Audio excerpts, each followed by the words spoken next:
योगी शाह के बीच सब कुछ ठीक नहीं चल रहा है। कांग्रेस पार्टी ने ऐसा नैरेटिव महीनों तक चलवाया। कांग्रेस के मुताबिक कई बार तो बस योगी की कुर्सी छीन ही ली गई थी, लेकिन पता नहीं कैसे वो कुर्सी से उतर नहीं पाए।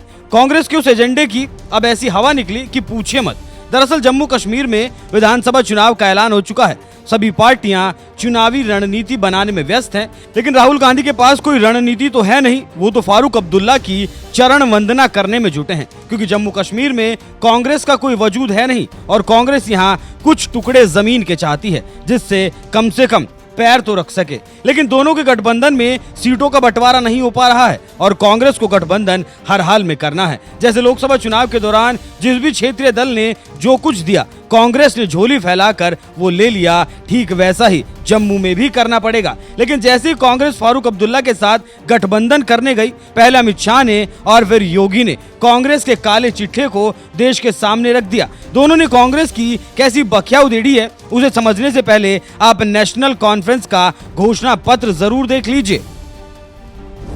धारा 370 की बहाली की जाएगी, क्रॉस एलओसी व्यापार और बस सेवा की बहाली, जम्मू कश्मीर पुनर्गठन अधिनियम को फिर से तैयार करना, भारत और पाकिस्तान के बीच बातचीत और राजनीतिक कैदियों की रिहाई। वैसे तो नेशनल कॉन्फ्रेंस ने 12 गारंटियां दी हैं, लेकिन ये कुछ अहम हैं जिन्हें बीजेपी ने टारगेट किया है। तो इस घोषणा पत्र वाली नेशनल कॉन्फ्रेंस के साथ कांग्रेस गठबंधन करना चाहती है, तो जाहिर सी बात है इससे वो सहमत जरूर रही होगी। अब इन गारंटियों पर शाह ने कांग्रेस को कैसे उधेड़ा है, पहले आप वो देख लीजिए। शाह ने कांग्रेस पार्टी से सवाल पूछे हैं, क्या नेशनल कॉन्फ्रेंस के जम्मू कश्मीर में फिर से अलग झंडे के वादे का समर्थन करती है?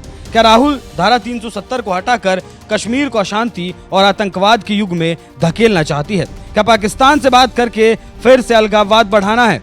फिर से व्यापार शुरू कर आतंकवाद को पोषित करना चाहते हैं? आतंकवाद में शामिल परिवारों को सरकारी नौकरी क्यों? क्या कांग्रेस दलित, गुजर, बकरवाल और पहाड़ियों के आरक्षण को खत्म कर देना चाहती है? ऐसे ढेर सारे सवाल शाह ने राहुल गांधी के ऊपर दागे हैं, लेकिन अब तक जवाब के नाम पर कांग्रेस की तरफ से कुछ नहीं आया। कांग्रेस की तरफ से तो प्रतिक्रिया नहीं आई, लेकिन योगी ने भी शाह के साथ राहुल को उधेड़ कर रख दिया। श्री राहुल गांधी से पूछना चाहता हूं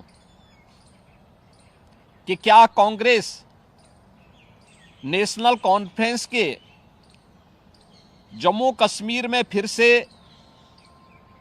अलग झंडे की घोषणा का समर्थन करती है? क्या राहुल गांधी और कांग्रेस पार्टी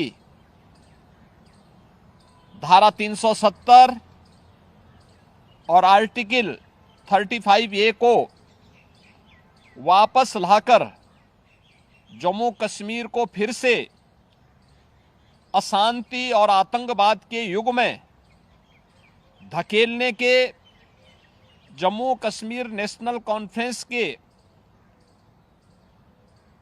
घोषणा का समर्थन करती है? क्या कांग्रेस जम्मू कश्मीर के युवाओं के बदले पाकिस्तान के साथ वार्ता करके फिर से अलगाववादी ताकतों का समर्थन करती है? क्या कांग्रेस पार्टी और राहुल गांधी पाकिस्तान के साथ एलओसी ट्रेड शुरू करने के नेशनल कॉन्फ्रेंस के निर्णय से फिर से बॉर्डर पार से आतंकवाद और उसके इकोसिस्टम को पोषण करने का समर्थन करती है?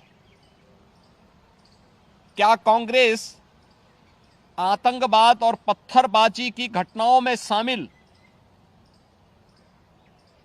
उन उपद्रवियों के परिजनों को फिर से सरकारी नौकरी में बहाल करके आतंकवाद, दहशतगर्दी और बंद के दौर को फिर से लाने का समर्थन करती है?